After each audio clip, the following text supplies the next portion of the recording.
क्या आप भी अपना माइंडसेट बदलना चाहते हैं? क्या आप भी दुनिया को बेहतर नज़रिए से देखना चाहते हैं? क्या आप हमेशा तनाव, चिंता और गुस्सा महसूस करते हैं और इन सब से छुटकारा पाना चाहते हैं? अगर इनमें से किसी भी प्रश्न का उत्तर हाँ है, तो आज की वीडियो आपके लिए बहुत ही महत्वपूर्ण साबित होने वाली है।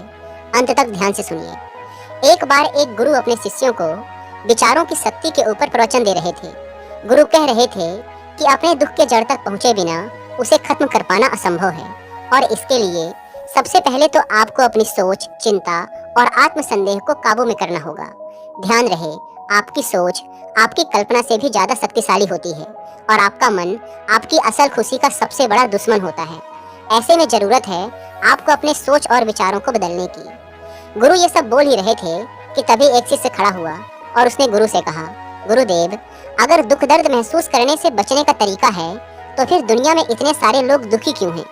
गुरु ने कहा, इसका कारण है दुखी रहने वाले लोगों का मन। जी हाँ, इस संसार के हर इंसान के दुख का कारण उसका मन है और जिसकी मानसिकता सही नहीं होती वो बाकी लोगों की तुलना में ज्यादा दुखी और चिंतित रहते हैं। अब यह आप पर निर्भर करता है कि आप अपने मन को अपना दोस्त बनाना चाहते हैं या फिर अपना दुश्मन। आप किस तरह किसी परिस्थिति का सामना करते हैं, यह सब आपकी आदत और मानसिकता पर निर्भर करता है। इस दुनिया के हर सवाल का जवाब आपके ही अंदर छुपा है। इसे आपको अपने आसपास के लोगों में ढूंढने की जरूरत नहीं है। दुख दो तरह के होते हैं, शारीरिक और भावनात्मक।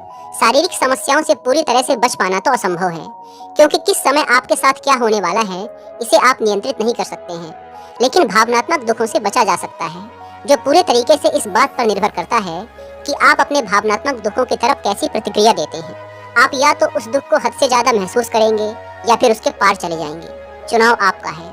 संक्षिप्त में कहें तो आपके भावनात्मक दुख का कारण किसी घटना के प्रति आपकी प्रतिक्रिया पर निर्भर करता है।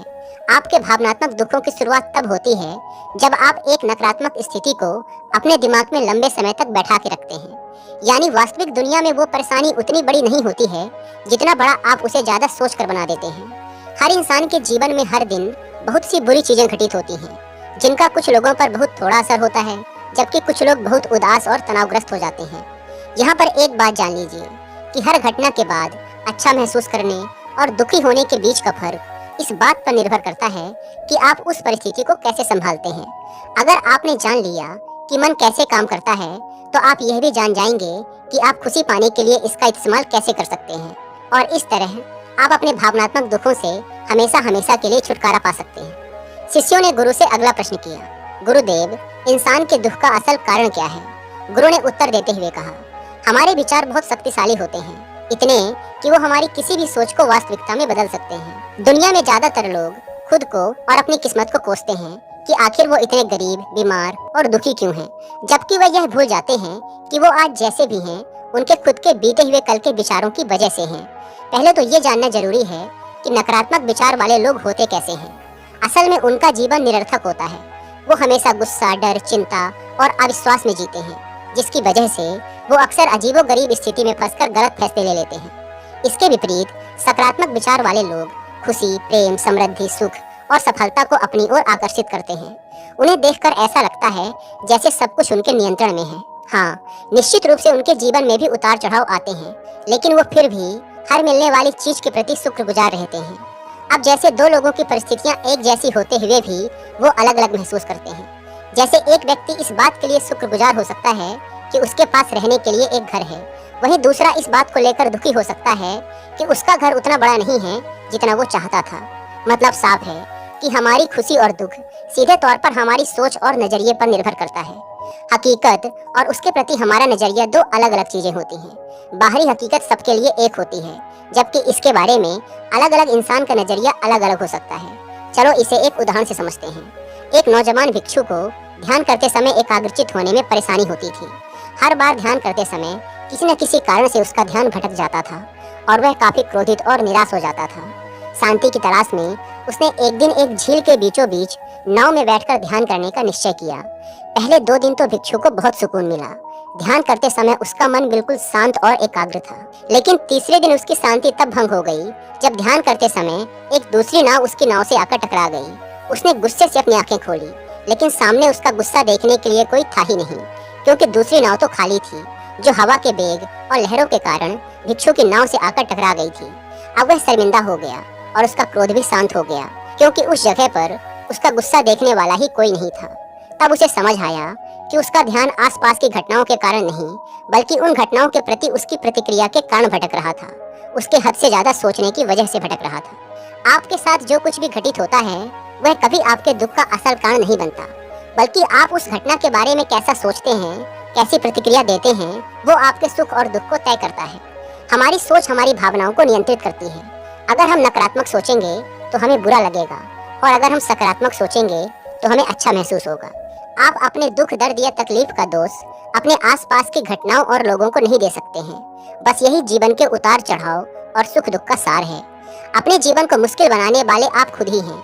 क्या आपने कभी सोचा है कि बुरे और नकारात्मक विचारों के बिना आपका जीवन कैसा होता? मैं बताता हूँ। बुरे विचारों के बिना आप ज्यादा अच्छा और सुकून भरा जीवन जीते, चिंता और दुख आपसे दूर हो जाते और आप हमेशा प्रसन्न रहते। ध्यान रहे, कोई भी घटना या परिस्थिति आपको दुख नहीं पहुंचा सकती, बस आपकी सोच ही आपके दुख का असल कारण होती है। शिष्यों ने गुरु से अगला प्रश्न किया। एक शिष्य ने पूछा, गुरुदेव, हम ज्यादा खुश और आजाद कैसे महसूस कर सकते हैं? गुरु ने कहा, हमारे दिमाग में एक दिन में लगभग 60,000 विचार आते हैं, जिनमें से लगभग 6,000 विचार तो अपने आसपास के लोगों को प्रतिक्रिया देने की वजह से आते हैं, और इन 6,000 में से भी लगभग 90% विचार नकारात्मक होते हैं। ऐसा इसलिए नहीं होता क्योंकि हमें नकारात्मक सोचने में मजा आता है, बल्कि ऐसा इसलिए होता है क्योंकि ये विचार हमें जिंदा रहने में मदद करते हैं। हजारों लाखों सालों तक इंसान गुफाओं और जंगलों में रहा है, ऐसी स्थिति में रहा है जहां उसके लिए कहीं से भी खतरा आ सकता था। कोई भी अनजान घटना या छोटी सी भी गलती उसकी जान ले सकती थी। इसीलिए समय के साथ इंसान के अवचेतन मन ने एक आदत विकसित कर ली, जिसे नकारात्मक पूर्वाग्रह कहा जाता है। इस आदत के अनुसार इंसान का दिमाग किसी भी चीज या घटना का नकारात्मक पक्ष सबसे पहले देखता है, ताकि वह खुद को आने वाले खतरे से बचा सके। हजारों सालों से यह नकारात्मक पूर्वाग्रह इंसानों के जिंदा रहने और फलने फूलने में मददगार भी साबित होता रहा है। इसीलिए हमारे अंदर करो या मरो वाला स्वभाव सक्रिय रहता है। लेकिन आज के समय में यह नकारात्मक पूर्वाग्रह ज्यादा कारगर नहीं है, क्योंकि अब हम ऐसी दुनिया में नहीं रहते हैं जहां जिंदा रहने के लिए अब हमें संघर्ष करना पड़े। लेकिन फिर भी हमारे दिमाग का नकारात्मक पूर्वाग्रह वाला नियम हमें नकारात्मक पक्ष पर ध्यान देने के लिए मजबूर करता है और हमें खुश होने से भी रोकता है। अब समय आ गया है अपने नकारात्मक विचारों को छोड़कर दिमाग को आराम देने का। माना कि इंसानों के नकारात्मक पूर्वाग्रह वाले स्वभाव ने उन्हें सालों तक जिंदा रखा है, लेकिन अब अपने दिमाग को खुशी हासिल करने में अपनी मदद करने दीजिए। और यही वो समय है जहां आपकी चेतना जागृत होकर आपको बेहतर और पूर्ण महसूस करने में आपकी मदद करती है। इसी के जरिए अपने विचार और भावनाओं के प्रति ज्यादा जागरूक होकर दुनिया को बेहतर नजरिए से देखने का मौका मिलता है। बहुत ज्यादा सोचना भी इंसान के लिए घातक साबित हो सकता है। यह सिर्फ आपकी चिंता और निराशा को बढ़ाकर आपको नकारात्मक सोच की ओर ढकेलता है और आप सुरक्षात्मक स्थिति में चले जाते हैं। इससे बचने के लिए आपको अपना हर क्षण खुशी से जीना चाहिए और थोड़ी देर के लिए सब कुछ भूलकर सिर्फ अपनी चेतना का उपयोग करना चाहिए। इस तरह आप खुश और आज़ाद महसूस करेंगे। तो फिर आज इसी क्षण से ये सोचना बंद कीजिए कि चीज़ें कैसी होनी चाहिए और ये देखना शुरू कीजिए कि वो वाकई में क्या हो सकती है। शिष्यों ने गुरु से अगला प्रश्न किया, सोच और विचार में क्या अंतर है? गुरु ने कहा, सबसे पहले तो आपके लिए विचार और सोच के बीच के फर्क को समझना बेहद जरूरी है। विचार इस ब्रह्मांड की रचना है जो कि हमारे पास जन्म से ही होते हैं, और इन्हें बनाने के लिए हमें किसी बाहरी ताकत या शक्ति की जरूरत नहीं होती है। हमारे मन में हर दिन हजारों विचार आते हैं, जिनमें ज्यादातर समय हमारा कोई नियंत्रण नहीं होता है। और दूसरी चीज है हमारी सोच, जिसका मतलब है अपने विचारों के साथ सक्रियता से जुड़ जाना। सोच के साथ आपके पास दो विकल्प होते हैं कि आप किसी भी विचार को या तो जाने दे सकते हैं या फिर उस विचार के साथ जुड़कर उसके बारे में और सोच सकते हैं। विचार के काम करने का तरीका ये है कि ये किसी भी पल बिना किसी शक्ति और कोशिश के हमारे मन में आ जाते हैं, लेकिन सोचने की प्रक्रिया उस पल से शुरू होती है जब हम अपने विचार के साथ जुड़ जाते हैं। विचार आना कोई समस्या की बात नहीं है, यह तो प्राकृतिक है। समस्या तो तब शुरू होती है जब आप इसके बारे में ज्यादा सोचना शुरू करते हैं। किसी भी चीज या स्थिति के बारे में आपके विचार कैसे हैं, उसी से आपकी भावनाएं बनती हैं। विचार और सोच तो संबंधित लेकिन पूरी तरह से दो अलग चीजें हैं। इसीलिए अपनी भावनाओं के लिए अपने विचारों को दोष देना बंद कीजिए और अपनी सोच पर ध्यान दीजिए। यह मान लीजिए कि आप अपने विचारों को तो नहीं रोक सकते हैं, लेकिन अपनी सोच को जरूर बदल सकते हैं।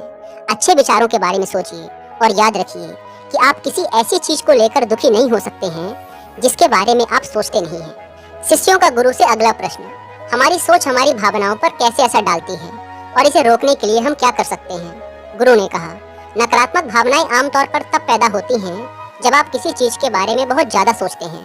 हाँ, कभी कभी ये आपकी सुरक्षा के लिए भी हो सकता है, जैसे रात में बाहर जाते समय डर महसूस होना, लेकिन ज्यादातर समय ये आपको तनाव और चिंतित ही महसूस करवाते हैं। जब आप किसी बुरी चीज या बुरी घटना के बारे में सोचते हैं, सिर्फ तभी आपको बुरा लगता है। आप जैसा सोचते हैं वैसा ही महसूस भी करते हैं। ज्यादातर लोगों के दिमाग में ये भ्रांति है कि नकारात्मक सोच से दूर रहने से सब कुछ ठीक हो जाता है। वो मानते हैं कि जितने सकारात्मक विचार सोचेंगे उतने खुश रहेंगे, लेकिन ऐसा सोचना पूरी तरह से सही नहीं है। असल में अच्छा और खुश महसूस करने की चाबी है कुछ भी नहीं सोचना। आपको शायद विश्वास नहीं हो रहा होगा, तो आइए इसे एक छोटे से प्रयोग से समझते हैं। आप सब जरा अपने जीवन के सबसे खुशहाल पलों के बारे में सोचिए। अब उस समय अपने दिमाग में चल रहे किसी विचार को याद करने की कोशिश कीजिए। क्या आप उन्हें याद कर पा रहे हैं? मैं बताता हूँ, नहीं कर पा रहे होंगे।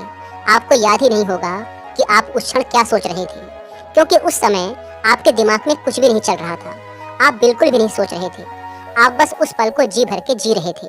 बात स्पष्ट है कि जब आप सोचना बंद कर देते हैं तो आप बस खुश रहते हैं, आप दोबारा से जी उठते हैं। इसीलिए याद रहे कि आपके दुखों की जड़ मन या नकारात्मक मानसिकता नहीं, बल्कि आपकी सोच है।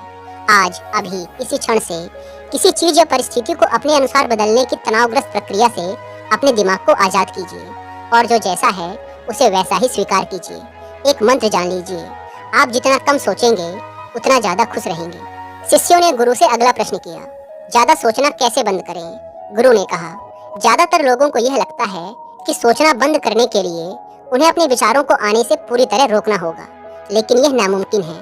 विचारों को रोकना अपने आप को सांस लेने से रोकने के जैसा है। आप यह बिल्कुल भी नहीं कर सकते हैं। आपको सिर्फ खुद को सोचने से रोकना होगा, विचारों को आने से नहीं। विचारों को उठने से रोका नहीं जा सकता है। आप ये अंदाजा भी नहीं लगा सकते कि वो कब और कहां से आएंगे, लेकिन आप इनके साथ खुद को जोड़ने से जरूर रोक सकते हैं। विचार आया और चला गया, आपने उसके बारे में कुछ भी नहीं सोचा। इस तरीके से आप खुद को विचारों से अलग कर सकते हैं।